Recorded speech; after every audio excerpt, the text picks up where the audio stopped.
Salam semua, kembali lagi bersama saya Ismat Zena. Dalam video ini saya akan membincangkan keadaan fisikal dan sosial budaya wilayah Sumatera Selatan dan juga 10 konsep geografi.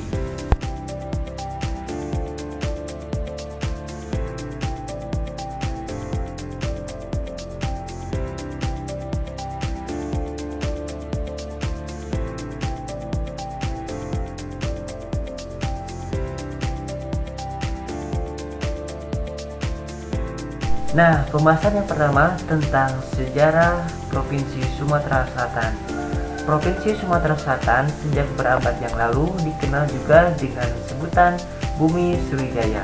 Pada abad ke-7 hingga abad ke-12 Masehi, wilayah ini merupakan pusat kerajaan Sriwijaya yang juga terkenal dengan kerajaan maritim terbesar dan terkuat di Nusantara.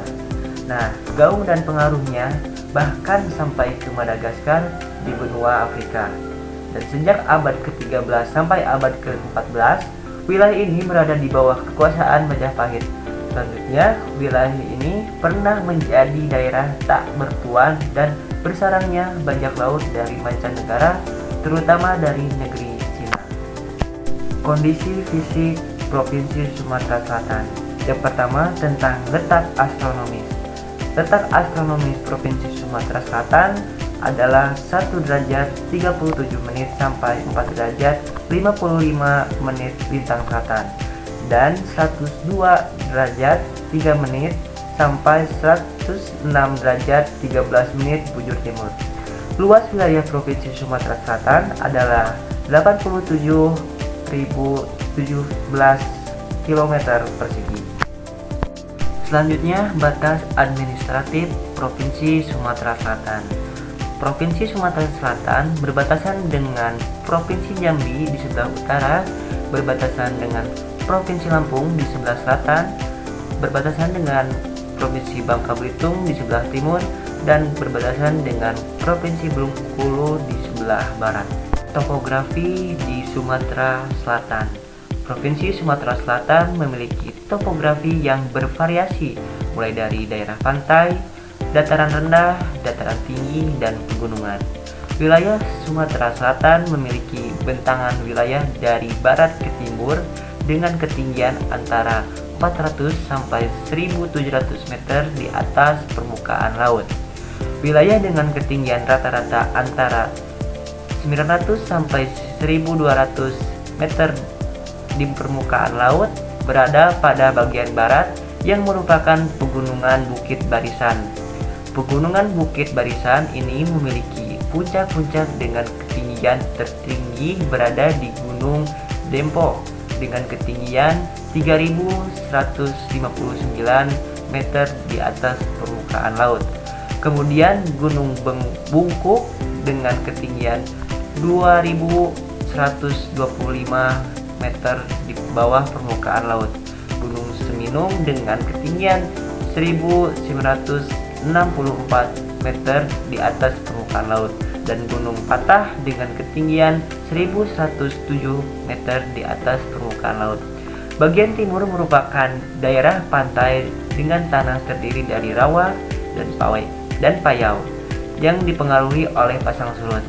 Vegetasinya merupakan tumbuhan palmase dan bakau. Sedangkan di bagian tengah merupakan wilayah dengan dataran rendah yang luas. Selanjutnya ada iklim di Provinsi Sumatera Selatan. Provinsi Sumatera Selatan mempunyai iklim tropis dan basah. Setiap bulan hujan cenderung turun dan bulan November merupakan bulan dengan curah hujan paling banyak. Provinsi Sumatera Selatan memiliki suhu yang cenderung panas berkisar antara 26,4 derajat Celcius hingga 27,8 derajat Celcius, dengan rata-rata suhu udara sekitar 26,8 derajat Celcius. Suhu terendah atau minimum terjadi pada bulan Agustus, sedangkan suhu tertinggi atau maksimum terjadi pada bulan Juni. Selanjutnya, geologi Provinsi Sumatera Selatan. Geologi bagian barat wilayah Sumatera Selatan menyimpan potensi karst yang menarik untuk diungkap. Geologi kawasan tersebut dan sekitarnya telah dipetakan oleh Galfur. Formasi batu raja mulai misuran awal dibuat oleh batu gamping terumbu kalkarenit dengan sisipan serpi gampingan dan napal, dan diendapkan secara selaras di atas formasi talangkar. Nah, kars ini banyak potensi. Selain tambang, di wilayah batu raja, pemanfaatan sumber daya alam yang baru di bidang pertambangan atau eksploitasi guna memenuhi bahan baku semen yang dilakukan sejak akhir tahun 1970-an. Sementara itu, banyak perbaikan dari masyarakat agar kawasan di sana dapat dilestarikan atau dikembangkan dengan pola ekspansi.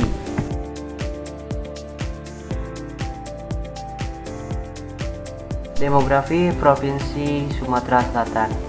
Menurut BPS tahun 2023, penduduk di Provinsi Sumatera Selatan berjumlah 8.743.522 jiwa, diantaranya jumlah laki-laki sebanyak 4.453.902 dan jumlah perempuan sebanyak 4.289.620 jiwa. Agama di Provinsi Sumatera Selatan terdapat sebanyak 8,25 juta jiwa atau 97,17% beragama Islam. Jumlah tersebut merupakan yang terbanyak dibandingkan dengan pemeluk agama lainnya. Terdapat 81,82 ribu penduduk provinsi yang memiliki sebutan Bumi Sriwijaya tersebut yang beragama Kristen. Sebanyak 67,6 ribu jiwa atau 0,8% beragama Buddha. Sebanyak 49,81 ribu jiwa atau 0,59% beragama Katolik. Terdapat pula 40,59 ribu jiwa atau 0,48% penduduk Sumatera Selatan yang memeluk agama Hindu. Sebanyak 77 jiwa atau 0,00% beragama Konghucu dan sebanyak 78 jiwa atau 0,001% menganut aliran kepercayaan. Nah, selanjutnya ada bahasa di Provinsi Sumatera Selatan.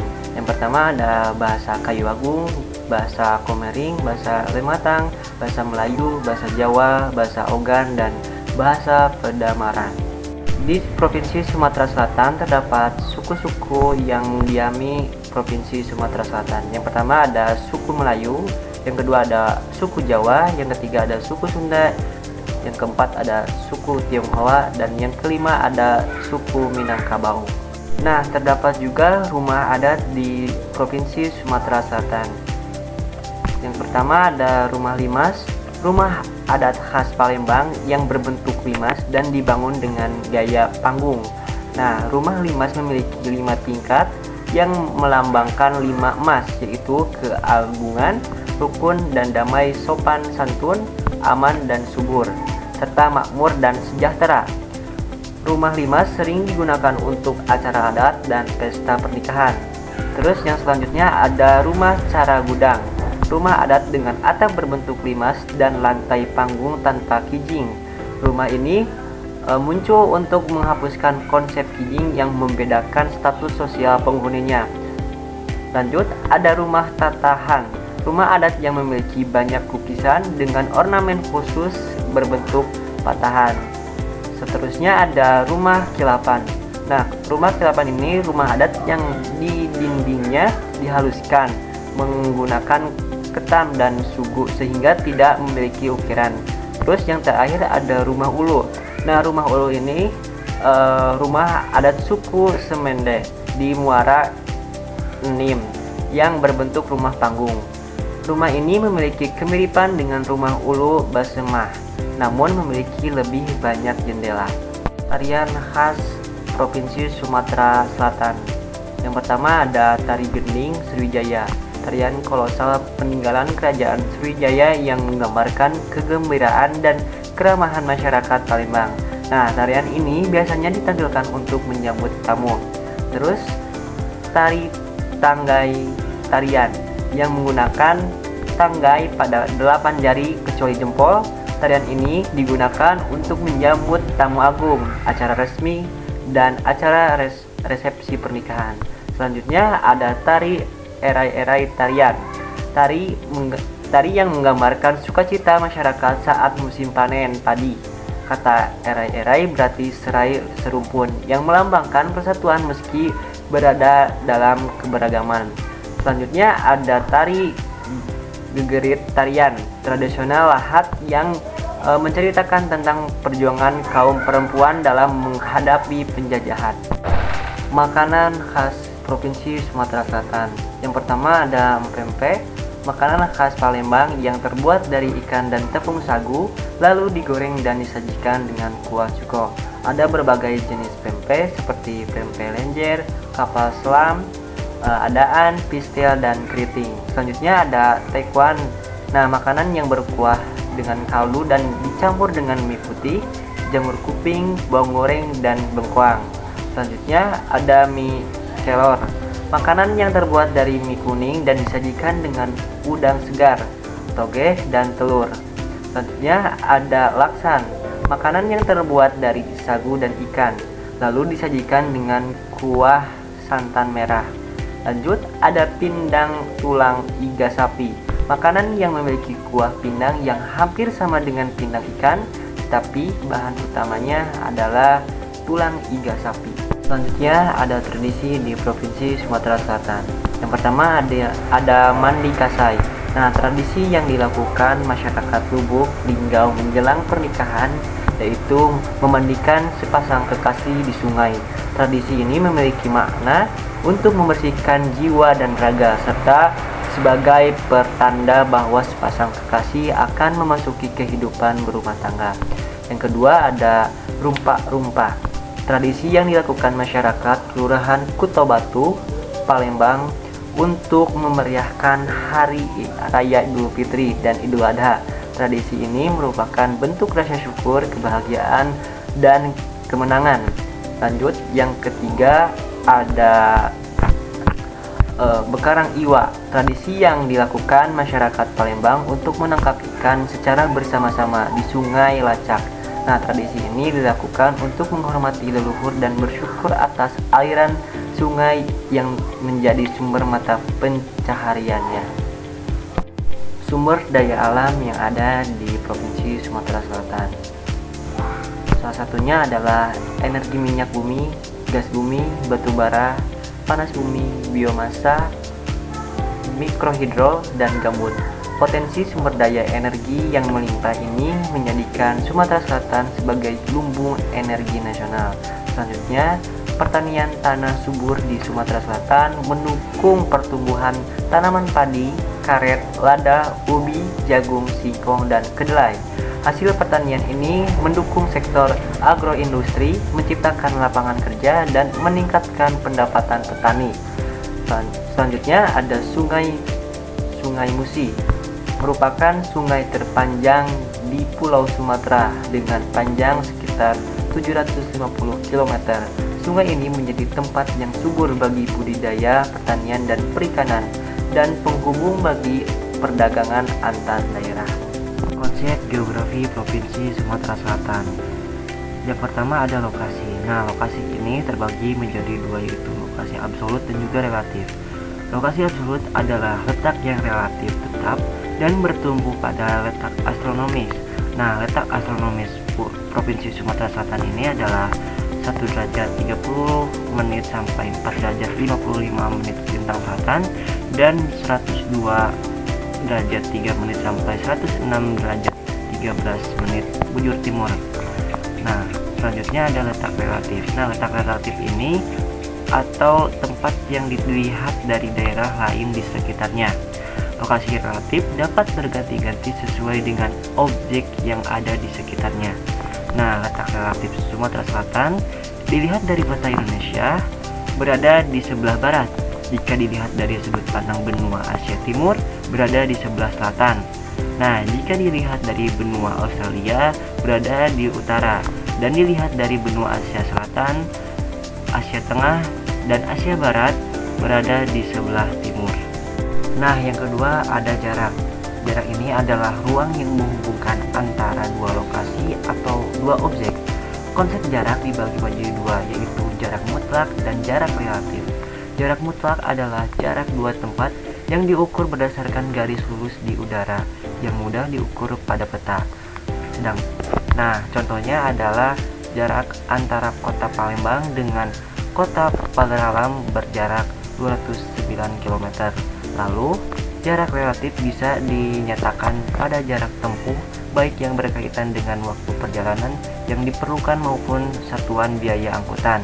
Contohnya, perjalanan dari kota Palembang ke kota Pagar Alam jika menggunakan kendaraan mobil menempuh waktu selama 2,6 jam. Yang ketiga ada keterjangkauan. Mengacu pada kemudahan untuk mencapai suatu objek yang dipengaruhi oleh kondisi geografi suatu wilayah. Kebogan Komering Ilir, Kabupaten Banyuasin, Kabupaten Ogan Ilir lebih terjangkau ke kota Palembang sebagai ibu kota Sumatera Selatan daripada Kabupaten Ogan Komering Ulu Selatan, Kabupaten Empat Lawang, dan Kabupaten Musirawas Utara. Yang keempat ada pola. Pola ini mengacu pada susunan atau penyebaran fenomena pada ruang muka bumi topografi. Sumatera Selatan memiliki topografi yang beragam, mulai dari pantai, dataran rendah, dataran tinggi, dan pegunungan. Di bagian timur, wilayah berupa pantai dengan rawa dan payau yang dipengaruhi pasang surut. Di bagian tengah, wilayahnya berupa dataran rendah yang luas. Di bagian barat, wilayahnya berupa pegunungan bukit barisan dengan ketinggian antara 900 sampai 1200 meter dari permukaan laut, dan juga pola pemanjang dalam pegunungan bukit barisan di sebelah barat. Lalu yang kelima tentang morfologi. Morfologi Sumatera Selatan merupakan daerah daratan dengan ketinggian 900 sampai 1200 meter dari permukaan laut. Bukit barisan terdiri atas puncak Gunung Seminung, Gunung Jempol, Gunung Patah, dan Gunung Bengkuk. Di sebelah barat bukit barisan merupakan lereng. Provinsi Sumatera Selatan memiliki beberapa sungai besar. Diberikan sungai-sungai yang bermata air dari bukit barisan, kecuali Sungai Mesuji, Sungai Lalan, dan Sungai Banyuasin.